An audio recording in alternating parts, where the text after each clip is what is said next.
با سلام خدمت اعضای سایت تحلیل ها، صابریان هستم. با یکی دیگه از مطالب آموزشی سایت در خدمتون هستم.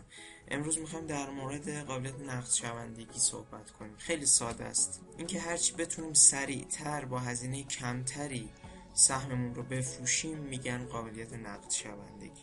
اسم چند تا شرکتی که قابلیت نقد شوندگی خوبی داشتن سالهای قبل رو خدمتتون میگم. مثلا شرکت فولاد مبارکه فکر میکنم در سال 90 یکی از شرکت هایی بود که رتبه نخست نقد شوندگی رو داشت. شرکت صنعتی دریایی، شرکت سرمایه گذاری خوارزمی، سرمایه گذاری سایپا، بانک ایران زمین، بانک سرمایه، فولاد آلگاژی یزد، ملی صنایع مثل ایران، اینها شرکت هایی بودن که قابلیت نقد شوندگی خیلی خوبی داشتن. شرکت هایی هم مثل شرکت ایران خودرو دیزل، سیمان تهران، صنایع پتروشیمی کرمانشاه، سرمایه‌گذاری آتی دماوند، نوسازی ساختمان تهران. این چند شرکتی گفتم خدمتتون آخر، این شرکت‌هایی بودن که نقد شوندگی خوبی هم نداشتن.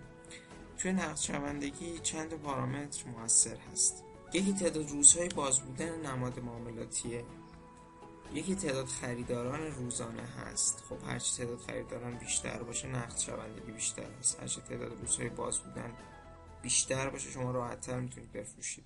تعداد سهام معامله شده در روز است، حجم ریالی این معاملات انجام شده است، تعداد دفعات معامله است و متوسط ارزش روز بازار شرکت هست که تأثیر میذاره در نقد شوندگی سهام.